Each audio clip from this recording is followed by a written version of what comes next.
사랑과 자비의 하늘에 계신 아버지, 이 세상 많은 사람들은 코로나와 또 다른 여러 재난들로 인하여 불안함과 두려움 가운데서 고통스럽게 살아가고 있는 이때 저희들은 아버지의 크신 은혜 안에서 편안한 가운데 감사하는 마음으로 살아가게 해주시니 또 감사를 드립니다.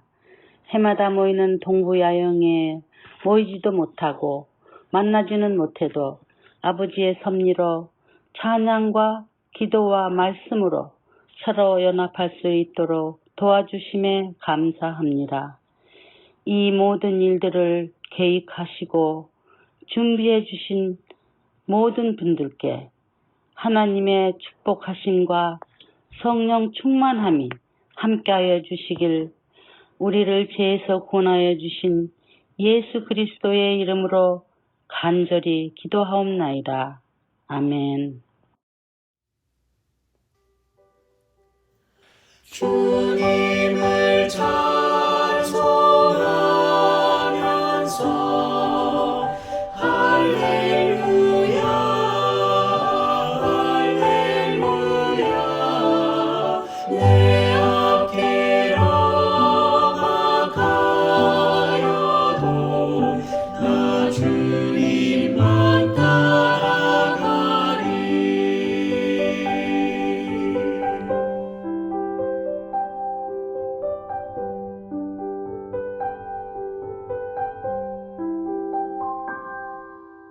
내 구주 예수를 더욱 사랑 엎드려 비는 말 들으소서. 내 진정소는 내 구주 예수를 더욱 사랑 더욱 사랑.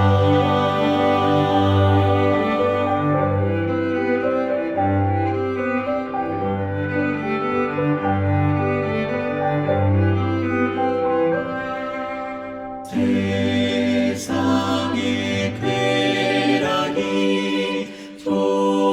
좋았으나 지금 내 기쁨은 오직 예수. 내 진정소는 내 구주 예수를 더욱 사랑 더욱 사랑. 이 세상 떠날 때 찬양하고 숨질 때 하는 말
안녕하십니까.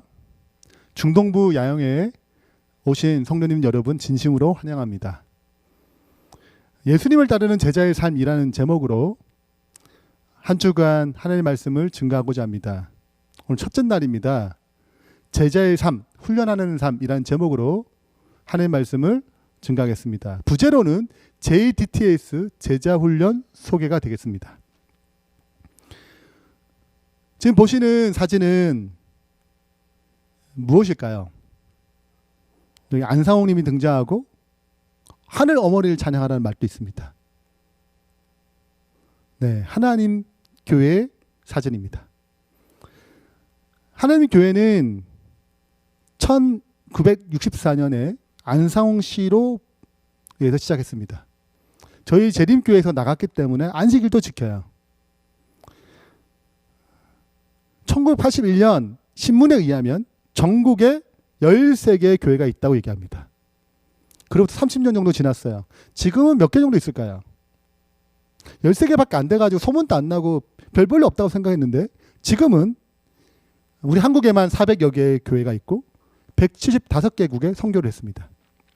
교회도 5천억 프로젝트를 해가지고 도시 중심에 큰 곳에 교회를 세웠습니다. 지나가 보면 가끔 놀라는 경우가 있어요. 정말 큰 건물에 교회가 들어갔기 때문에 그렇습니다. 이들이 어떻게 이렇게 성공할 수 있을까요? 어떻게 성장할 수 있을까요? 실은 그들은 교리적 문제를 많이 가지고 있습니다. 안상홍이라는 분을 하나님, 아버지라고 믿고 성령님이라고 생각해요. 또 장길자라는 사람을 어머니 하나님이라고 합니다. 근데 안상홍 씨가 2명이랑 결혼했기 때문에 첫째 어머니 파가 있고 둘째 어머니 파가 있어요. 굉장히 복잡하죠. 안식일도 지키고 그뿐만 아니라 7대 절기를 다 지킵니다. 6월절부터 시작해가지고 장막절까지 다 지켜요. 또한 기타 이상한 교리들이 있습니다. 우리 언뜻 생각해 보면 우리보다 더 어려운 교리적 문제를 갖고 있습니다. 그런데도 불구하고 그들이 이 열악한 교리를 가지고 빠른 시간에 성장할 수 있었을까요? 제가 신학과 4학년 다닐 때 1년 휴학하고 전대를 다녔습니다. 그때 하나님의 교회 성도님과 성경 공부를 하게 됐습니다. 하루에 4시간씩 때론 그 이상 성경 공부를 했어요. 교리적 차이가 너무 많이 있기 때문에 이 교리적 차이를 이해하고 해석하고 이 틈을 줄이는 데 있어서 많은 시간을 허비했습니다. 마침내 이분이 재림교회가 더 옳군요. 진리에 따라 살겠습니다 하고 침례를 받으시고 이제 지금 또 저희 교회에 열심히 다니는 집사님이 되셨어요. 제가 집사님과 성경 공부하면서 그분과 성경 공부하면서 이제 안상홍 증인의 교회 하나님의 교회에서 나오니까 그들이 갖고 있는 책들 나한테 달라. 내가 좀 가져가서 또 연구하고 또 전도하겠다 해서 책들을 받았습니다. 많은 책들이 있는데요. 그 중에 얇은 교리 책들이 있습니다.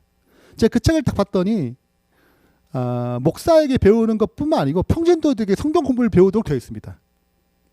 그는 목사님이 가기 전에 평신도들이 잘 훈련받도록 되어 있어요. 평신도가 평신도에게 전도할 뿐만 아니라 성경을 가르치는 것이죠.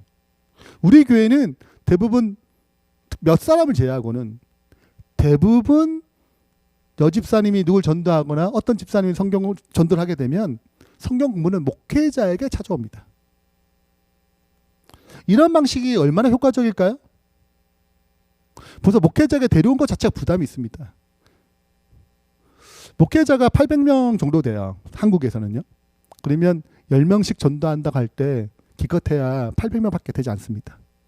그러나 평신도들을 평균 출석생 6만 명 정도 되는데 이분들이 한 명씩 전도한다면 6만 명이 되는 것이죠.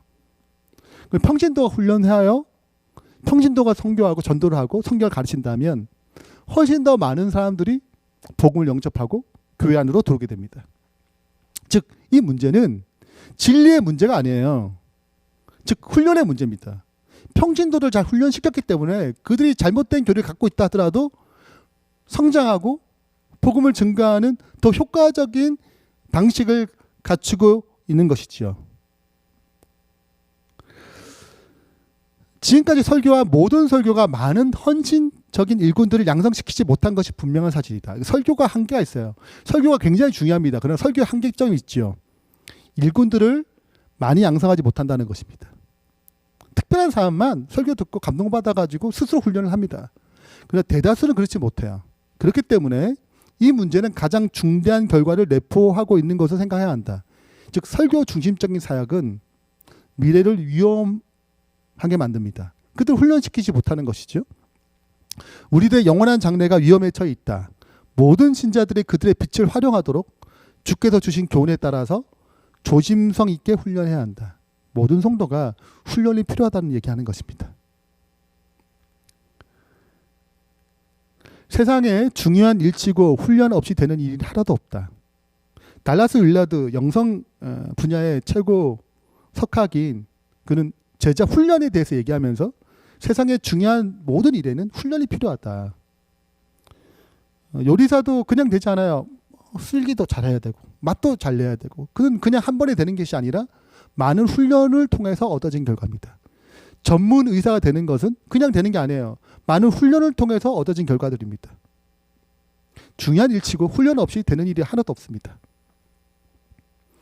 영적 세계도 동일합니다. 그리스도와 함께하는 영적인 삶도 훈련 없이는 안 된다. 다시 말해서 훈련 없이는 삶의 만족감과 품위를 전혀 얻을 수 없다. 세상 일뿐만 아니라 영적 세계도 신앙 세계도 훈련이 필요한 것입니다. 더 품위 있고 더 능력 있고 주님께서 원하시는 일꾼이 되려면 훈련이라는 과정을 통해서 성숙해지고 다듬어지는 것이죠. 그렇기 때문에 제자 훈련의 목적이 있습니다. 그 목적은 무엇일까요? 여기 사진에 보면 아빠가 아기에게 흉내를 내도록 합니다. 혀를 내밀기도 하고 입을 벌리기도 하고 입을 모으기도 해요. 근데 아기가 똑같이 따라합니다. 입을 내고 입을 벌리고 입을 오므리고. 원숭이도 똑같이 하네요. 우리에게는 이렇게 누구를 닮고자 하는 세포를 갖고 있습니다. 그것을 거울 신경 세포라고 합니다. 이것은 타인을 공감하고 모방하는 세포입니다. 따라하고 싶은 것이죠. 모방하고 싶은 것이죠. 예수님께서 왜 제 아들 가까이 두셨을까요? 제 아들이 예수님을 보고 그분을 따라서 모방하기 위해서입니다. 그렇기 때문에 예수님께서 시켰던 그 제자 훈련의 핵심은 그분을 배우고 그분을 따라서 닮아가는 삶, 즉 작은 예수를 만드는 것입니다. 이것이 제자 훈련의 목적입니다. 예수님께서 제자 훈련을 선택한 그 방식에 중요한 이유가 있습니다. 여러 가지가 있겠지만 크게 두 가지 이유가 있습니다. 첫 번째는 세계 복음화를 위한 가장 빠른 방법이기 때문에 그렇습니다. 예를 들어 보겠습니다. 능력이 있는 전도자가 하루에 1000명씩 전도한다고 생각해 보세요. 1년 하면 36만 5천 명이 전도됩니다. 이런 분 교회에 한 명 정도 있으면 참 좋겠죠. 그분이 다 전도하니까 1000명씩 들어오고 참 좋을 것 같습니다. 그래도 빠르게 성장할 거예요. 그런데 예수님께서 원하셨던 제자 훈련 방식으로 생각해 보겠습니다. 1년에 한 명씩 제자를 훈련하고 전도하고 양육한다면 그리고 그렇게 증식한다면 1년에 한 명 하면 1년 끝날 때쯤 2명이 됩니다. 2년 되면 4명이 되는 것이죠. 증가하니까. 10년쯤 되면 몇 명이 될까요? 1년에 한 명씩 제자를 증식할 때 1024명이 됩니다. 얼마 안 돼요. 10년 동안 1000명 늘어난 겁니다. 근데 하루에 1000명씩 전도한 사람은 다 하루 만에 1000명이 된 것입니다. 그리고 10년 정도 지나면 365만 명이 전도되는 것입니다. 언뜻 능력 있는 전도자가 전도하는 것이 제자 훈련하는 방식보다 훨씬 더 나아 보입니다. 예수님이 12명에게 집중하는 것보다 5,000명씩, 10,000명씩 그냥 이렇게 하는 것이 전도하는 것이 훨씬 더 효과적으로 보여요. 근데 조금 더 생각해 보겠습니다. 세계 인구, 전 세계에 복음을 증거하려면 하루에 1000명씩 전도하는 사람은 몇 년 걸릴까요? 계산해 봤더니 16,439년, 약 60억 명을 전도하는데 16,000년이 넘습니다. 오랜 기간이 걸리는 거죠. 근데 제자를 증식하는 방식, 1년에 한 명씩 전도하게 되면 몇 년 걸릴까요? 33년 만에 85억 명을 전도할 수 있습니다. 한 명씩 증식하는 것은 굉장히 더디게 보이지만 실은 가장 빠른 방법입니다. 여기 도표를 보시면 증식 도표인데요. 33년 만에 85억 명이 넘는 사람에게 전도할 수 있는 것이요. 2배씩 배가 되니까요. 물론 이것은 이론입니다. 이론이에요. 실제는 아닙니다. 그러나 이론적 기술에 의하면 제자를 증식하는 방식이 가장 효과적인 전도임을 알 수 있어요. 예수님께서 마태복음 28장 19절 20절에 너희는 가서 모든 민족으로 제자를 삼아 아버지와 아들과 성령 이름으로 침례를 베풀고 내가 너희 분부한 모든 것을 가르쳐 지키게 하라.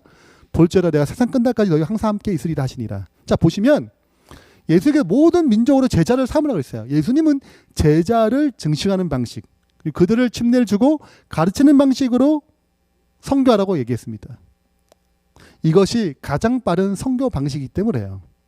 그래서 예수님께서는 3년 반이라는 시간 동안에 거리가 멀었어요. 거리가 멀지만 그 3년 반 동안에 시간이 많이 어떻게 보면 짧고 어떤 좀 많을 수 있겠지만 십자가에 가까이 갈수록 그분은 더 많은 시간을 제자들과 함께 보낸 것입니다. 왜냐하면 이 제자들이 앞으로 복음 사역에 가장 효과적으로 가장 빠르게 선교할 것이기 때문에 그렇습니다. 두 번째는 예수님은 그 능력 많으신 분이 12명을 중심으로 그들을 훈련시키고 가르쳤습니다. 다수를 놓고 하지 않았어요. 왜 그러냐면 신앙의 전수는 다수가 아닌 소수에게 집중하는 것이 효과적이기 때문에 그렇습니다. 다수가 아니고 소수에게 집중하는 것이 효과적이에요. 누가 이렇게 질문했습니다. 목사님, 설교하고 성경 공부와 제자 훈련의 차이점이 뭔가요? 설교도 또 성경 공부하는 거니까 뭐 소수로 성경 공부하면 되지. 성경 공부와 설교, 제자 훈련은 어떤 차이점이 있나요? 라고 물었습니다. 제가 이렇게 대답했습니다. 설교와 성경 공부가 이론을 가르치는데 초점이 있다면 제자 훈련은 삶을 변화시키는데 그 훈련, 삶을 변화시키기 위해 훈련하는 데 초점이 있어요. 제자 훈련은 훈련이 굉장히 중요합니다. 그냥 성경 공부하고 은혜 받았어요 이렇게 끝나지 않아요. 저도 목사니까 설교를 하잖아요. 이렇게 사세요라고 얘기합니다. 그래 그들이 그렇게 사는지 알 수 없어요. 그 말씀대로 어떤 변화가 있었는지, 그 삶에 구체적인 적용하기 위해서 그는 어떤 노력을 하는지 알 수가 없습니다. 설교하고 끝나는 거예요. 성경 공부 참 재밌죠? 이렇게 끝나는 것입니다. 그래서 제자 훈련은 그렇지 않습니다. 당신은 어떻게 시간을 그렇게 살고 있는지, 말씀을 매일 보고 있는지, 무엇을 위해 기도하는지, 같이 기도할 것은 무엇인지, 그 실제적으로 그렇게 살 수 있도록 협력하고 도와주는 일, 그 삶이 제자의 삶이 훈련이 되어서 습관이 되어서 살아갈 수 있도록 계속 함께 지도하는 것이 제자 훈련의 핵심인 것입니다. 제자 훈련 지식적 정보가 아니에요. 습관을 만드는 것이 그 핵심입니다. 습관이 영성이라는 책이 있습니다. 아주 유명한 책인데요. 여기 보면 이렇게 기록하고 있습니다. 새로운 지식과 정보가 새로운 삶의 방식으로 전환되지 않는다. 새로운 지식, 정보가 새로운 삶의 방식으로 전환되지 않아요. 물론 자극을 줄 수 있습니다. 그러나 그 새로운 삶이라는 것으로 행동이 아니고 삶 자체를 바꾸는 것은 습득의 문제가 아니고 습관의 문제이기 때문에요. 예전에 기독교는 많은 경우에 지식에 초점을 맞췄습니다. 이런 지식, 저런 지식 가르치는 거죠. 그러나 지식이 필요합니다. 그러나 삶의 변화는 습관의 문제입니다. 습관을 변화시키는 것이죠. 습관을 변화시키기 위해서 예수님께서는 소수와 함께 하셨습니다. 그들이 그렇게 습관을 바꿀 수 있도록 지도하기 위해서입니다. 제자 훈련의 초점은 여기에 있습니다. 여기 보시면 공이 보이죠? 이게 무슨 공이에요? 로또 공입니다. 거기에 이렇게 얘기합니다. 인생 역전 로또. 한 방이면 끝난다는 거예요. 여러분 자녀들에게 돈을 벌게 하기 위해서 매주 로또를 사면 좋겠다. 로또를 계속 사라. 너 인생은 로또에 달려있다. 무슨 공부냐. 이렇게 가르칠 거예요? 아닐 것입니다.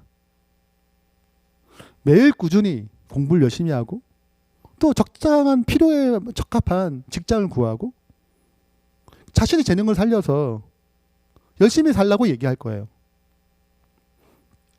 대가를 치르도록 가르칩니다.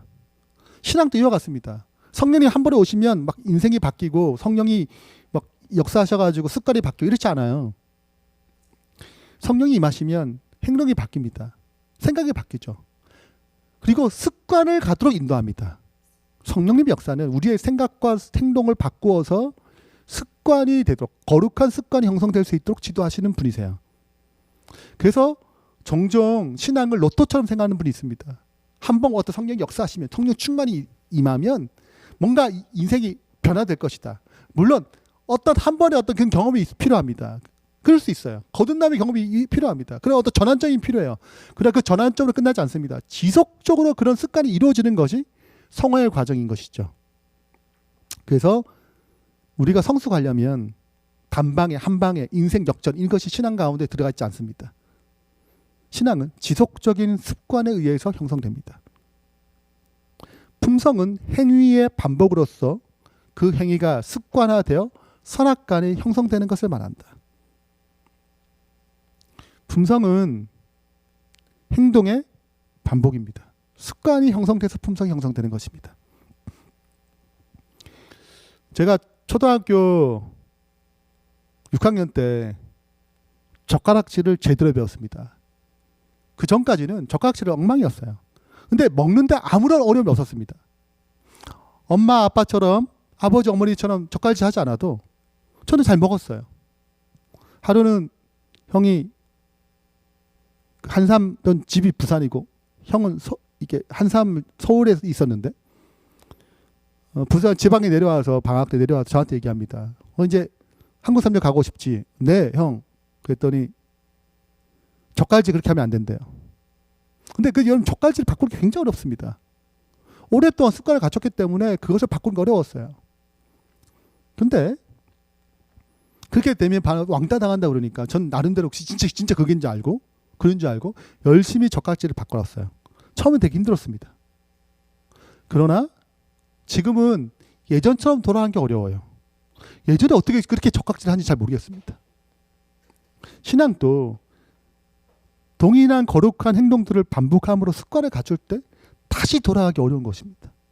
거룩한 습관을 만드는 것이 핵심인 것이죠. 그래서 예수님은 다수가 아닌 소수에게 집중하셨습니다. 그럼 무엇을 가르쳤을까요? 예수님은 크게 세 가지 영역을 가르쳤습니다. 훈련시켰습니다. 자, 그것이 마태복음 28장 19절 20절 나옵니다. 첫 번째 파트인데, 그러면 너희는 가서 모든 민족으로 제자를 삼아서 아버지 아들과 성령 이름으로 침례를 베푸는 것, 이것이 어떻게 전도할 것인가, 어떻게 다른 사람 사귀고 그 사람을 제자를 삼아서 침례를 줄 것인가, 그 사람이 어떻게 복음을 증가할 것인가, 이 첫 번째 전도 훈련을 시켰습니다. 두 번째는 내가 너희의 분반 모든 것을 가르쳐 지키게 하라. 두 번째가 뭐냐면 그 침례받은 사람들, 예수 영접하는 사람들을 그 말씀대로 순종하고 나갈 수 있도록, 그 배운 것을 지킬 수 있도록 하는 것, 즉 양육에 대한 훈련을 했습니다. 그 제 아들은 말씀을 보고 예수님과 함께 밤새도록 기도도 하고 아침에 일찍이나 기도하는 훈련들, 또 전도하는 과정 가운데 사람들 어떻게 행동해야 되는지 그 모든 과정들을, 그 사람들 어떻게 양육시켜야 되는 과정들을 배웠습니다. 그리고 혼자 두지 않았어요. 그냥 팀 사역을 시켰습니다. 그들은 전도와 양육을 배운 다음에 함께 복음을 증거하고 나아갔습니다. 함께 협력하도록 됐어요. 팀 사역을 훈련한 것입니다. 실수가 없으신 분께서 나에게 제시하여 주신 것은 그리스도인 활동의 기초로서 적은 무리로 된 소그룹, 적은 무리로 된 반들을 만드는 것이다. 교회에 신자가 많으면 작은 반들을 나누어서 신자뿐 아니라 신자, 양육하는 거죠. 뿐만 아니라 불신자, 전도들을 위해서 일하도록 하라. 두 가지 일을 하는 것입니다. 팀이 하는 일은, 교회에 이런 소그룹을 만들어 그들이 하는 일은 어떻게 양육시킬 것인가, 어떻게 그들을 전도할 것인가, 그렇게 체계적으로 유기적으로 그들을 전도하고 양육해서 일꾼을 만들고 또 팀으로 만들어서 또 사역할 수 있도록 하는 것이 하나님의 방법이었습니다. 그래서 JDTS 제자훈련, 교재도 전도하는 과정이 있고 그리고 양육하는 과정이 있습니다. 그리고 그 팀으로 활동하는 소그룹 훈련 가지고 사역 훈련이 있습니다. 또한 예수님에게 가장 중요한 훈련, 매일 말씀과 기도로 하나님과 교제했던 그 훈련.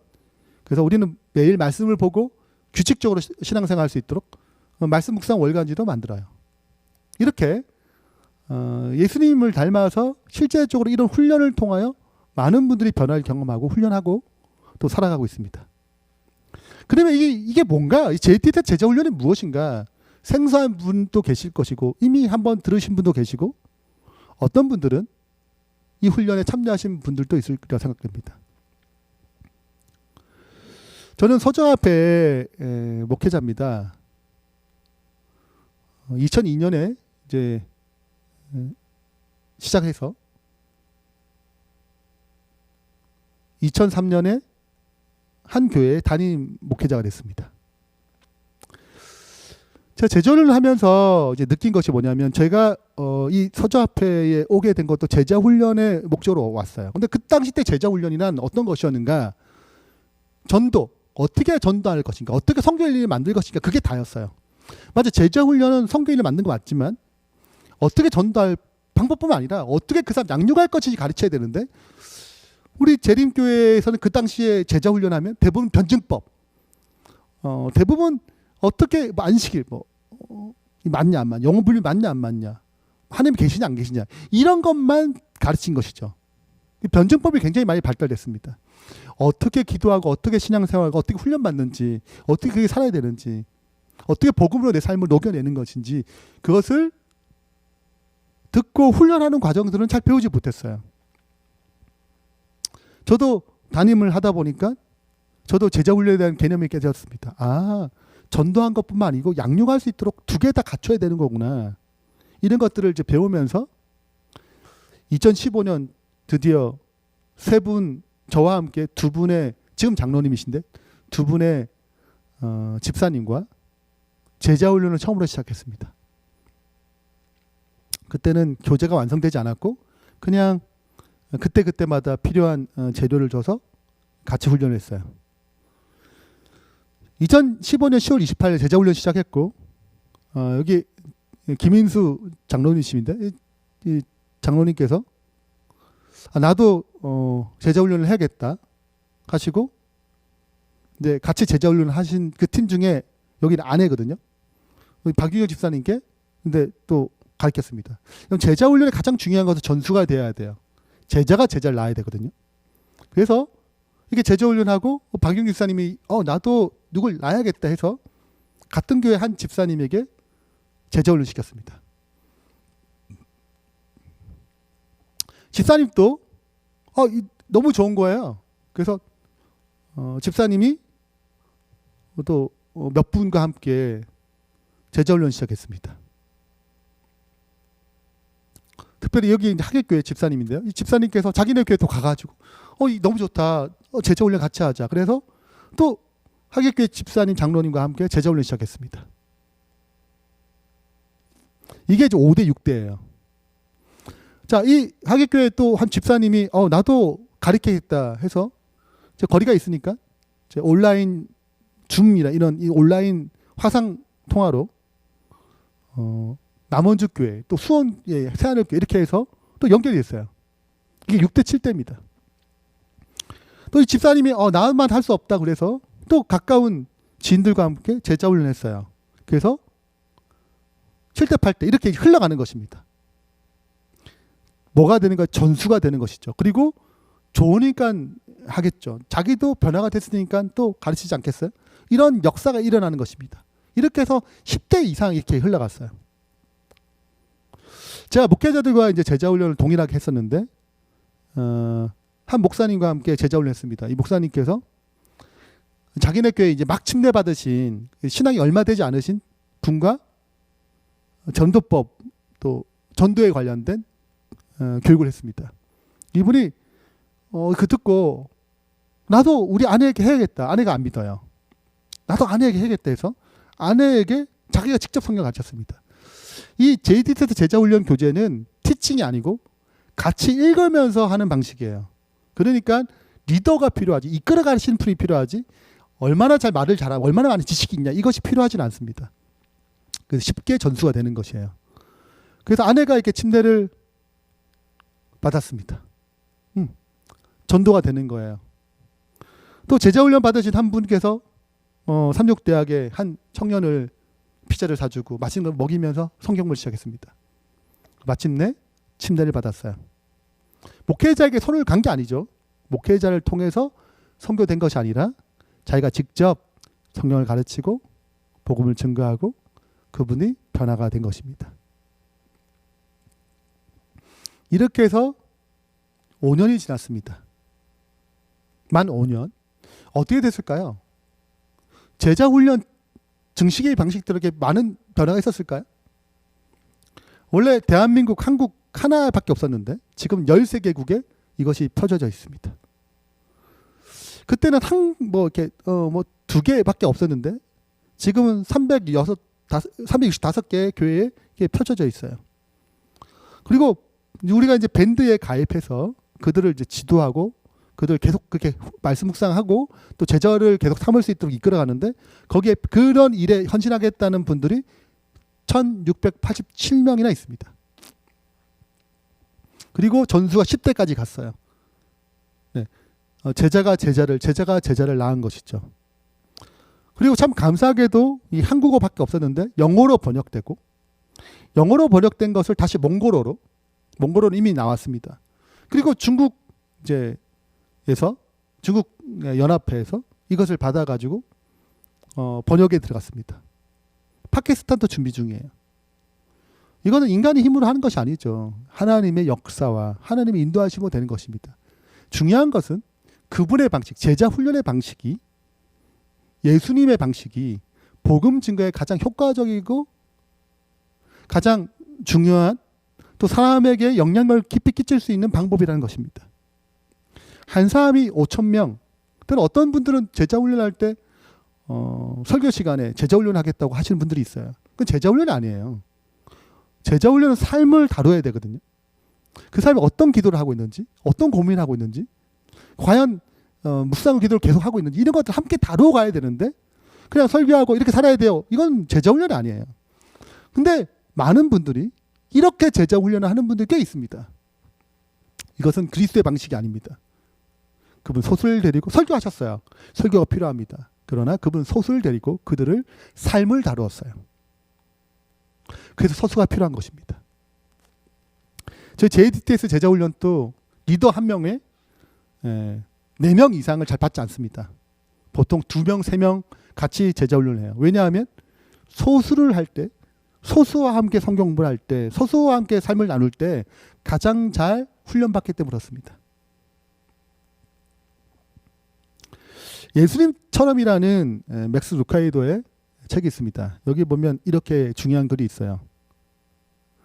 하나님은 우리를 있는 그대로 사랑하시나 그 자리에 두지 않으신다. 예수님처럼 변화되길 원하시기 때문이다. 예수님은 우리가 죄를 짓든 죄를 짓지 않든 어떤 상황이든 상관없이 우리를 사랑하십니다.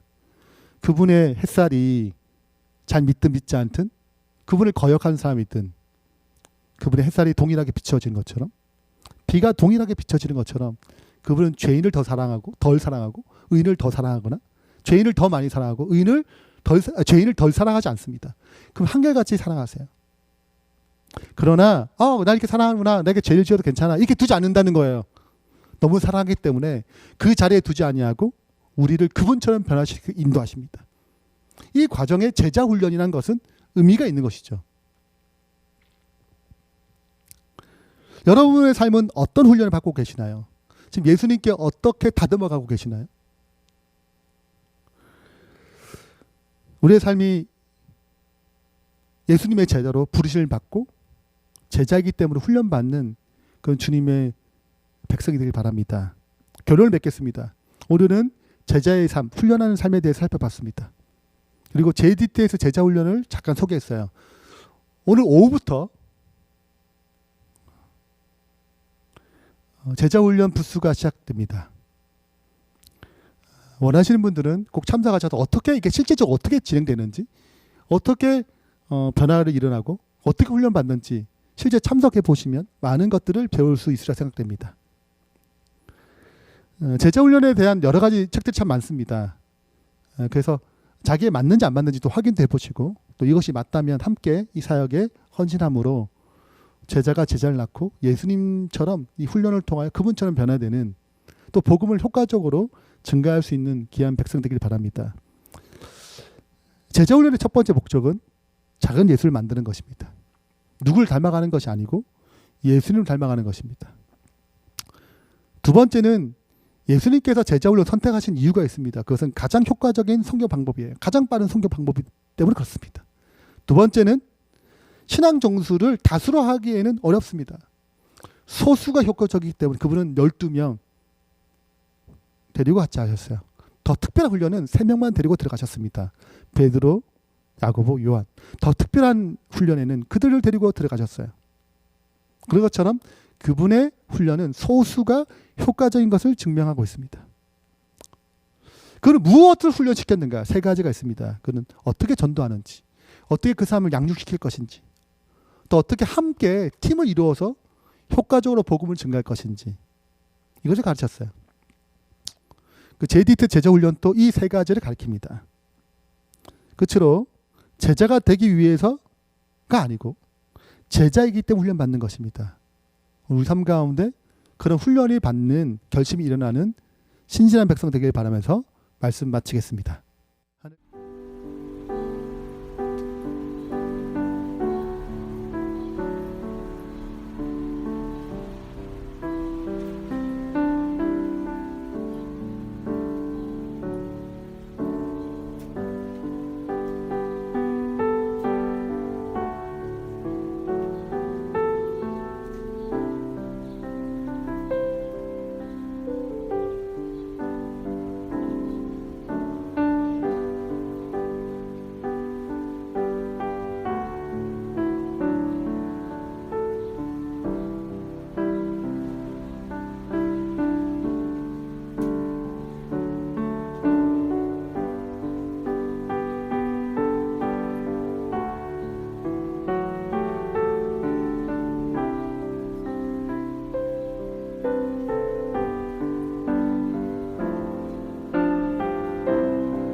하늘에 계신 하나님 아버지, 저희를 사랑하셔서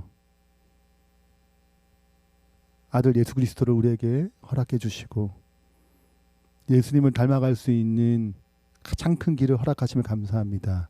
구원뿐만 아니라 예수님 닮아감으로 주님에게 영광 돌릴 수 있는 삶이 되도록 도와주셔서 감사합니다.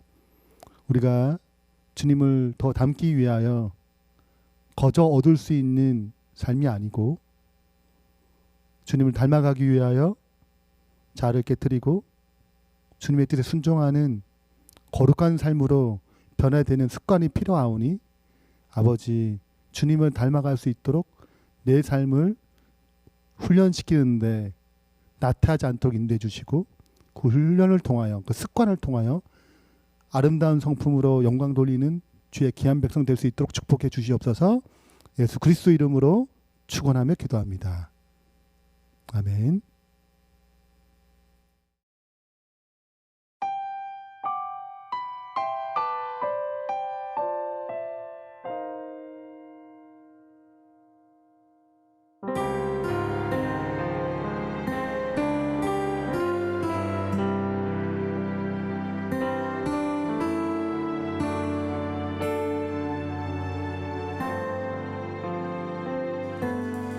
하늘 가는 밝은 길이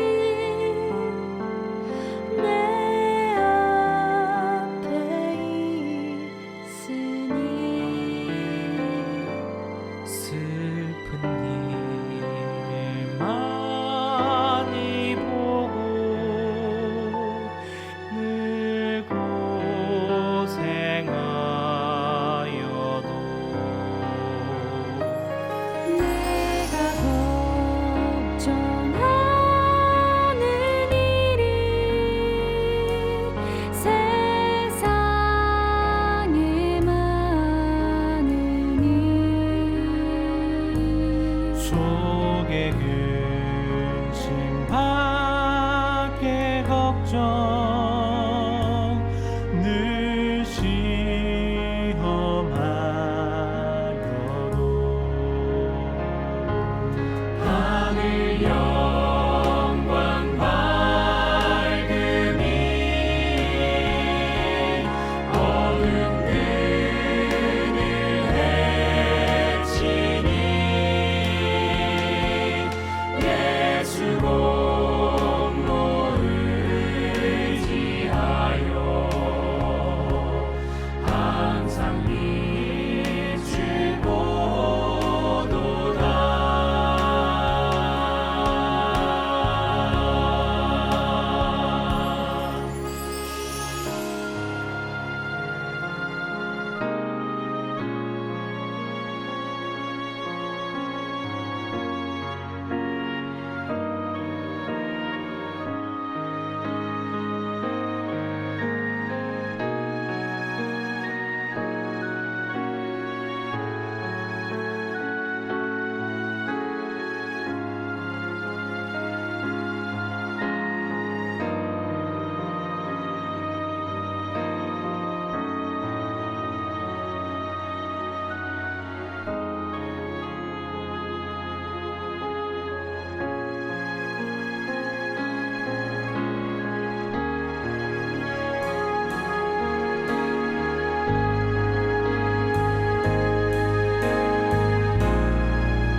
내가 저 성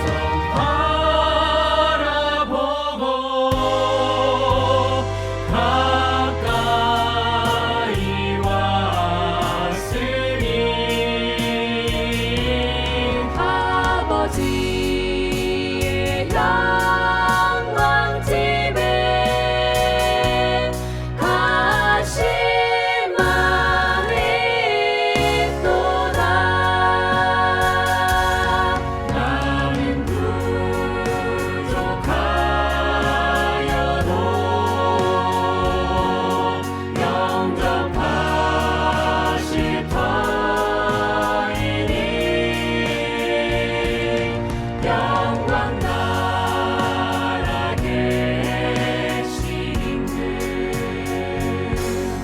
우리 예수시니